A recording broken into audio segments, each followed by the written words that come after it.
We're talking more about Cowboys Minicamp on today's show. 9-ish. A couple of them have multiple things attached to them. Cowboys mandatory minicamp news, notes, takeaways, and everything else in between with day 1 done. Day 2 coming up later today.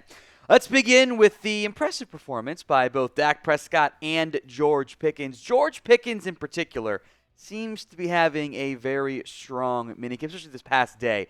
The chemistry is there. 5 different completions in some of those team drills, which I think there were only 19 passes thrown by Dak Prescott, so a pretty high ratio there going in favor of George Pickens. I don't care. I'm going to call it the Dickens combo because I think it's kind of funny. Dak has had a very good OTA/minicamp period. Stuff that's been open. I think it's 4 out of the 5 or 3 out of the 4 good days at minimum there. He seems to have chemistry with Pickens. Pickens and CeeDee Lamb, by the way, seem to have some good chemistry as well. That little trio seems to be operating quite well. Pickens had himself a day, no video allowed, which is always frustrating, but there's been multiple days of this is a great play. I wish we had video essentially tweeted out by media, which is a positive thing there. Had a nice catch over Israel Mukuamu. Did some outside the numbers stuff, which is where Pickens is going to feast. I think this is really positive stuff. It's optimism season, but reason to have it for George Pickens right now. So predictions. How many touchdowns does Pickens end up with this season? Sound off in the comments of today's show. You had the Dak Pickens combo with the ones, and you had the Joe Milton Jalen Cropper combo with the 2s going well. Joe Milton had a very strong showing, didn't have any incompletions in the minicamp session on Tuesday. That's the good version of Joe Milton. We'll talk about the secondary and the benefits that I think Milton is having right now, but still it's positive, right? And Jalen Cropper was, again, one of his go-to targets. Cropper, again, earned praise from various media that was in attendance at the minicamp session. The path to Cropper making the Cowboys roster is really challenging because Lamb's going to make it, Pickens is going to make it, Tolbert's going to make it, Turpin's going to make it. I think Mingo's going to make it. More on him, by the way, in a little bit here. Then that leaves, a battle of Flanoy, Brooks, Campbell, Cropper, maybe a Harmon, a Kelly, a Holden for one spot, barring injuries. That makes it really tough to find a spot for Cropper. But practice squad could again be in his cards. Joe Milton, who has kind of shined with some of his athletic ability, had the good stuff on Tuesday. I'm curious if he continues that on Wednesday. I do think in general, and we're going to get into this, the way the Cowboys minicamp and OTAs are set up, the quarterback should look good. I think it actually would be a pretty big red flag if they didn't look at least average, especially the second-team quarterbacks in Milton and Greer. We'll come back to that and what I mean in a little bit. Training camp we got a day and a half, really, of minicamp left, then a month and a half until training camp gets going. Are you name a player who you are excited to see at Cowboys training camp this year? A lot of trends here you might be noticing. How about the flash from Jonathan Mingo? Second most targets was the report from, I believe, Nick Harris on that front. He had a good day on Tuesday. Plenty of targets, production going his direction, and that is what the Cowboys need to see. They need to see that getting stacked, being consistent, having it happen several days in a row. Mingo was a non-factor last year after the trade from the Panthers to the Dallas Cowboys. The quarterback he's going to play with wasn't available. The quarterback he was playing with missed him several times. The path to receiver 3 is kind of tricky with Tolbert's presence still there. But you at least want Mingo to push Tolbert and push for playing time alongside Kevontae Turpin. So with Pickens now into, I think we all feel a lot better about the wide receiver room. So what is your confidence level in that wide receiver room for the Cowboys? Scale it for me from 1 to 10. Let's hit Brevyn Spann-Ford. The presumed number 3 tight end is trying to get more playing time. He didn't make really many catches at minicamp, but he again got some work with the first team, and he's moved pretty well out there. And I am extremely curious how this will potentially play out for the Cowboys tight end room. I think there are 3 locks. Jake Ferguson, Luke Schoonmaker, Brevyn Spann-Ford, they're going to be on the roster.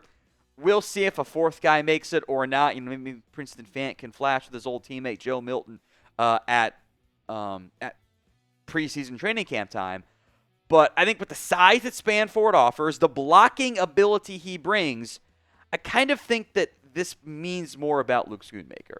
Like, I don't think Jake Ferguson's going to lose his starting job. I'd actually be kind of surprised if that did happen and concerned if that happened. But I do think there's room for tight ends to ascend up the depth chart. And if Spann-Ford's getting work with the ones, I wonder if that means some potentially bad things for Luke Schoonmaker. A lot more Cowboys minicamp coverage to come, but summer is here, and that means it is time to officially let the dogs out, and by dogs, we mean your legs. If your pups have been stuck in jeans or sweats for the last few months, set them free this summer with the Lined Swim collection from today's sponsor, Chubbies. Chubbies' biggest sale of the year is on. That means $45 bottoms, both shorts and swim trunks, and up to 65% off select gear.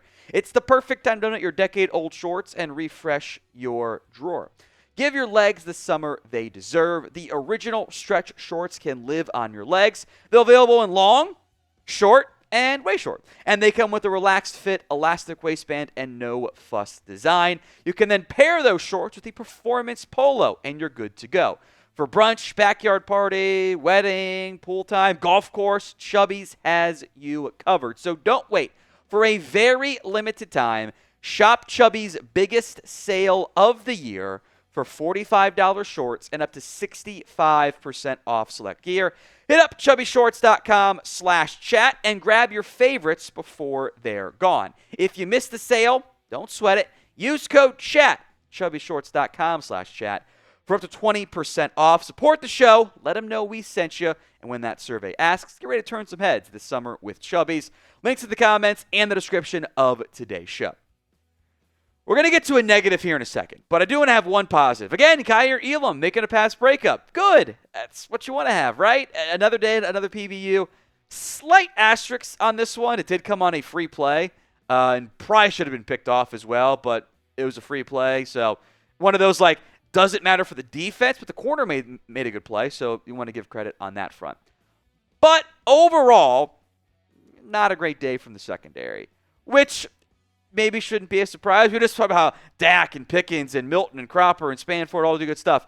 If the receivers and QBs play great, normally that means there are issues in the secondary. And you want to have some give and take so it's not all positive, all negative on one throughout this stuff. But this is a trend I've kind of noticed. In general, the defense is at a disadvantage in minicamp/OTs. They can't be physical. That's how you get fined, and Shadi does not want to get fined, I promise you that. But also, they're super banged up right now, especially in the secondary. The safeties have missed some time, although Lee Cooker was back, but there's no Wilson, there's no Marquise Bell. They're down several top corners. There's no Trayvon Diggs. There's no Savone Revel. There's no Josh Butler. Andrew Booth has worked off on the side the past 2 open practices. Kalen Carson's kind of been ramping his way back up. So right now, your starters, quote-unquote, are Kaiir Elam, Israel Mukuamu on the outside, Deron Bland operating in the nickel, which at this point, I kind of think it's going to be Bland in the nickel this year, which in an ideal world, you get to week 17 and only Deron Bland is still your starter because it's Diggs and Revel on the outside, right? And then that's your starters. Those are your ones. Your twos are these guys. Guys that probably aren't going to make your roster, and half of them probably don't make your practice squad because you're down 5 guys who are all ahead of these players. Like, the twos should be cooking on offense because they're playing 3s and 4s and even 5s to an extent. So this is why I'm worried about the cornerback room. I'm not as worried about it, week 17, week 18 in theory. Week 1, I got concerns because you're just not healthy right now. And you do run the risk of not being healthy throughout the season. So do the Cowboys need another corner? Y for yes, N for no. Another stock up arrow for Jack Sanborn. He operating a lot at middle linebacker, off-ball linebacker. Had a few breakups. We'll see what ends up happening throughout training camp, but feels like Jack Sanborn and Kenneth Murray are going to be your starters. The middle linebacker, weak side linebacker part of that will ebb and flow, be bounced around. I wouldn't read too much into that exact designation with the way that they'll play. But, Sanborn joined Matt Eberflus for a reason. I think he thought he had a real chance to kind of have a breakout season. And if that can be the case, that's a good thing for the Cowboys, especially as they have to wait for the health of DeMarvion Overshown.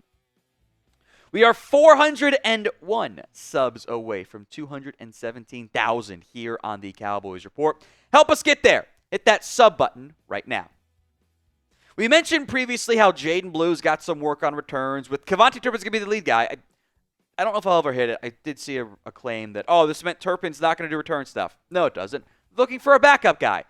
Jalen Tolbert got some work on punt returns. As the Cowboys are kind of sorting through there, what does the backup options look like? What if something bad happens to Turpin?